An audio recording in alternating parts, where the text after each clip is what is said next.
بسم الله الرحمن الرحيم والصلاة والسلام على رسول الله صلى الله عليه وسلم كلنتي wanaagsan saaxiibayaal markale waxaan rabaa inaan idin la wadaago barnaamij ku saabsan guusha lamaanaha iyo isfahanka qoyska waxaan rabaa mowduucan halka aan ku soo gudbinayo inuu noqdo mowduuc ka mid ah taxanayaashii aan idinku ballan qaaday inaan idin kula wadaagi doono intii raayigayga ah mowduucan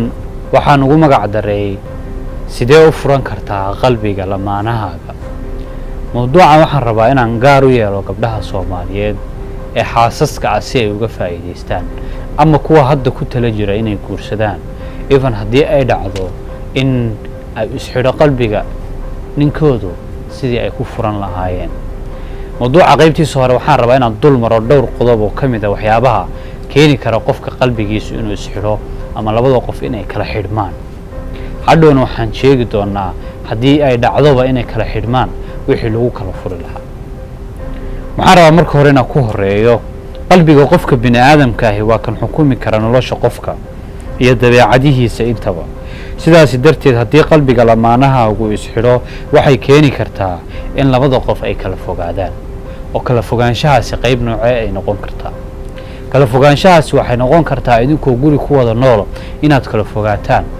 iyo inaad xataa gurigii ku kala tagtaan oo ku kala fogaataan labadaba macquul weey waxaan rabaa inaan idin sheego marka sidee isku xidhi karaa qalbigu waxaa jira waxyaabo badan oo qalbiga qofka xidhi kara oo u baahan waxyaabo badan oo qalbiga qofka xidhi kara una baahan in qofka kale uu ka ilaaliyo waxaana ka mid ah qaylada muranka iyo shakiga faraha badan qaylada muranka iyo shakiga faraha badan waxay keentaa in labada qof ay kala fogaadaan ama qalbiyadoodu ay kala xidhmaan labo amarada iyo go'aanada kelinimada ah haddii mar kasta aad kaligaa go'aan iska qaadato ama aad isku daydo qofkan inaad amarto dhibaato badan bay keeni kartaa maxaa yeelay markii horeba amar iskumaydin dooran ee jacayl iyo farxad baad isku doorateen qodobka saddexaad hinaaska xaddhaafka ah oo markasta soo noqnoqda iyo kalsooni darrada aad naftaada iyo nafta xaaska ninkaaga ka qabto labaduba waxay kuu keeni kartaa in uu isxidho qalbiga ninkaaga maxaa yeelay haddii mar kasta hinaaskaagu uu xaddhaaf noqdo uu soo noqnoqdo oo waxyaabo aan macquul ahayn aad mar kasta ka hinaasto waxay keeni kartaa qalbiga ninkaagu inuu isxidho beenta khiyaanada iyo balandarrada waa qodob muhiima oo ka mid ah waxyaabaha qalbiga qofka xidhi kara ixtiraam la'aanta iyo kala dambeyn la'aanta taasina waa qodob muhiim ah haddii qofkaaga aad ixtiraami weydo inay keento inaad qofkii uu qalbigiisu isxidho cibaado la'aanta iyo xarigga ilaahay oo la jaro waana qodobka ugu muhiimsan runtii waxaan ugu dambeysiyey intaas weeye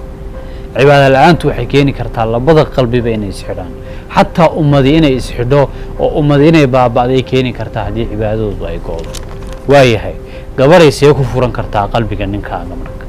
haddii ay dhacdo inuu iska kaa xidho qaab noocee aad ku furan kartaa kow cunada guriga oo aad hagaajisato cunada guriga oo aad wanaajiso maxaa yeelay waxaa jirta maahmaah la yiraahdo libaaxa iyo raggaba caloosha loo buuxiyaa oo haddii uu raggu kaa helaan cuno wanaagsan iyo libaaxu hadduu kaa helo cuno wanaagsan labadaba waad la saaxiibi kartaa carafta iyo udgoonka mid guri iyo mid nafeedba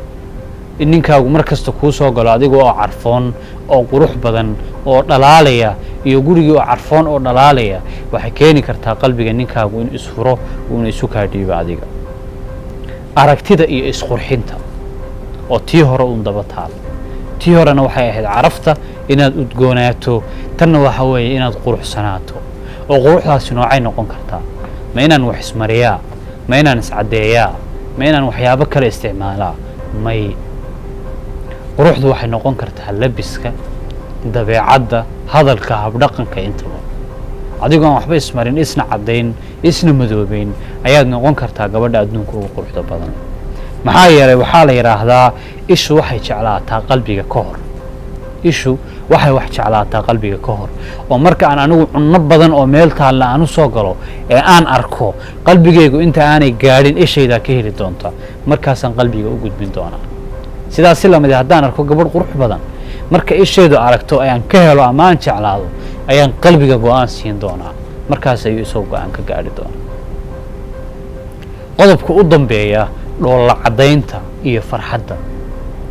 haddii ninkaagu maalin kasta kuu soo galo adiga oo fidhiqo dhiigi kugu wareegayso oo gebigaaguba neerfoos ah, waxay keenaysaa in ninkaagu uu kaa sii fogaado. laakiin mar kastoo aad qosasho, mar kastoo aad faraxdo, mar kastoo aad shaxshax iyo farxad aad dareensiiso ninkaaga, waxay keenaysaa inuu ninkaagu kuu soo dhawaado. mawduucan intaasaan rabaa inaan ku soo afmeero. barnaamijkeena oo noqon doono barnaamij taxane ah, waxaan rabaa mawduucan inaan u gaar yeelo gabdhaha Soomaaliyeed, sababtoo ah in badan iyaga ay soo weydiiyey oo talooyin ay soo weydiiyeen oo iga soo weydiiyaan baraha bulshada, gaar ahaan Facebook page-ka ama YouTube page-ka channel-ka ama YouTube channel-kayga ayay ahayd mawduucan. waxaan rabaa inaan u sheego asxaabteeda inaan mawduuca idiin soo diyaariyay uuna ka yahay. waa mahadsantihiin. wasalaamu calaykum waraxmatullaahi wabarakaatu.